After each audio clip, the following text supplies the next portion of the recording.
Salam, hər vaxtınız xeyirli olsun dəyərli izləyicilər. Ümid edirəm yaxşısınız. Bizim bugünkü mövzumuz kiçik summativ qiymətləndirmə 1-dir və 2-ci sinif üzrə Azərbaycan dilindən testləri sizə təqdim eləyəcəyik. Deməli, ilk sual belədir uşaqlar.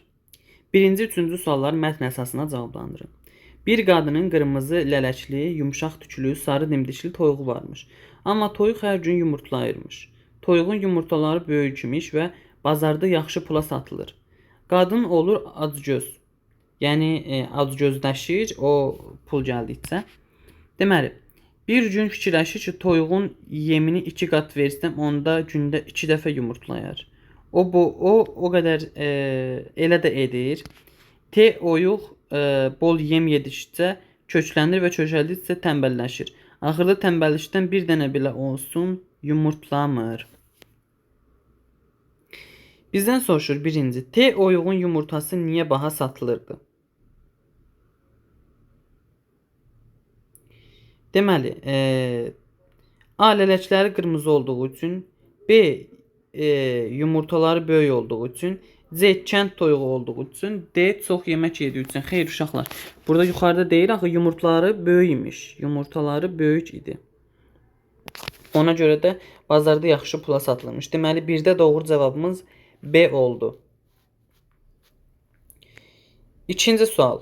Qadın toyuğu niyə çox yemək vermək istəyir? Uşaqlar, çünki daha çox yumurtlamağı üçün orada yazılacaq.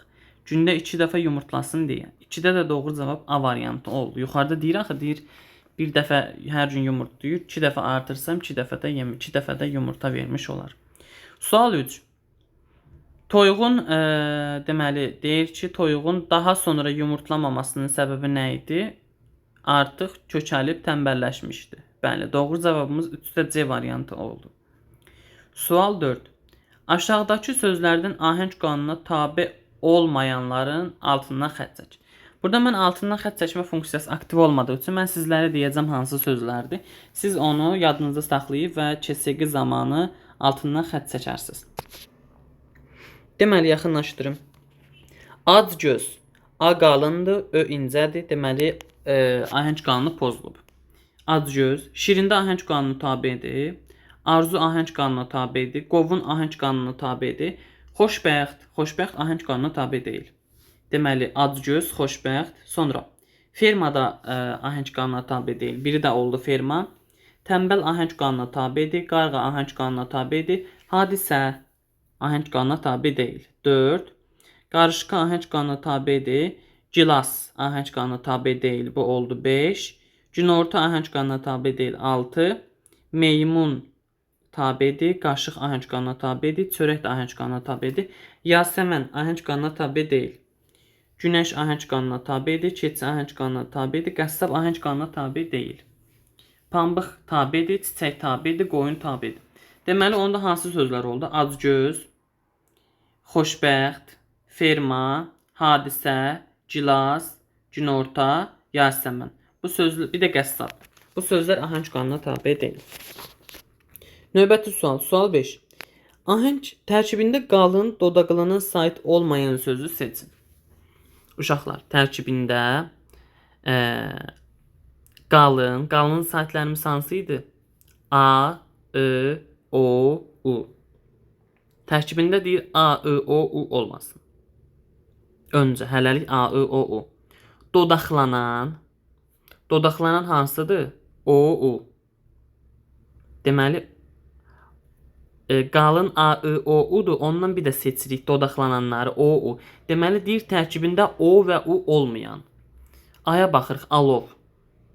Alovda varmı? Bəli, o var. Deməli, burada var. Bizdə deyir olmayan. Sözü seç. A-da var. B, qozdur. Qozda varmı?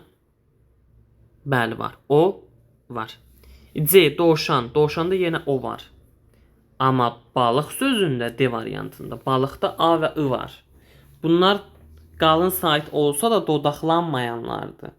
Bizdən, yəni dodaqlanan burada yoxdur uşaqlar. Ona görə dodaqlanmayanlar var və biz də balığı seçirik. Sual 6. Tərkibində qalın, qapalı sait olan 3 söz yazın. Tərkibində qalın. Qalınlar hansı idi? A, I, O, U. Qapalı. I və U. qapalı. I, i, u, ü. Aha. Deməli, indi biz bunları yazaq. Bildiyimiz kimi A və O açıqdır. I və U da deməli qapalı olmuş olacaq. Gəl baxaq. Qapalı sayt olan, qalın və qapalı sayt olan 3 söz yaz. Odun yaza bilərdik, amma burada qalın və qapalı olsun deyir. Yəni, deməli, qalın A, I, O, U idi və qapalı da içində I və U olacaq. İndi tərkibində ancaq I və U olan 3 söz yazmalıyıq. Yəni, biri də ola bilər. Yəni, tərkibində sadəcə I olan da ola bilər, tərkibində sadəcə U olan da ola bilər və yaxud hər ikisi olan da ola bilər. Mən birinə yazdım quru.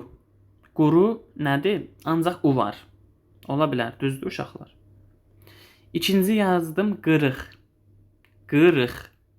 Q-I-R-I-Q. Aha. Üçüncüyə yazdım quyruq. Deməli, quru, qırıq və quyruq sözləri. Üçünü də G hərfindən yazdım. İndi siz istədiyiniz sözlə yaza bilərsiniz. Sadəcə saitləri I və U olmaq şərti ilə. Sual 7. Hansı cümlədə dodaqlanan saitlər... Sualın yarısı düşməyib, açıq uşaqlar. Hansı cümlədə dodaqlanan saitlər... Bəli, demək istəyib hansı cümlədə sadəcə deməli dodaqlanan saitlər var. Ancaq onu soruşurmuş. A variantı olacaq elə uşaqlar. Quzu hamısı dodaqlanandı, böyüyüb, yenə dodaqlanandı, qoyun oldu.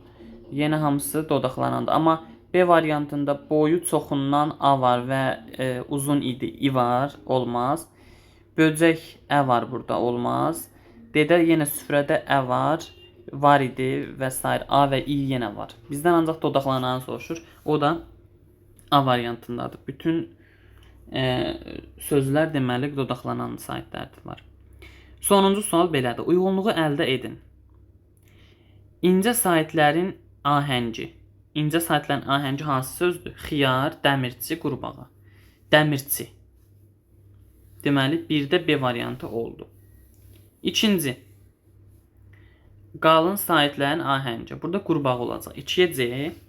Ahəng qanuna tabi olmayan sözdə xiyardır. 3-ə A. Deməli, B, C, A hardadır? C variantında. Doğru cavab C variantı oldu. Belə uşaqlar, ümid edirəm bəyənmiş olarsınız. Sağ olun, salamat qalın. Gələn dərslərdə görüşməyi ümid edirəm. Hələlik.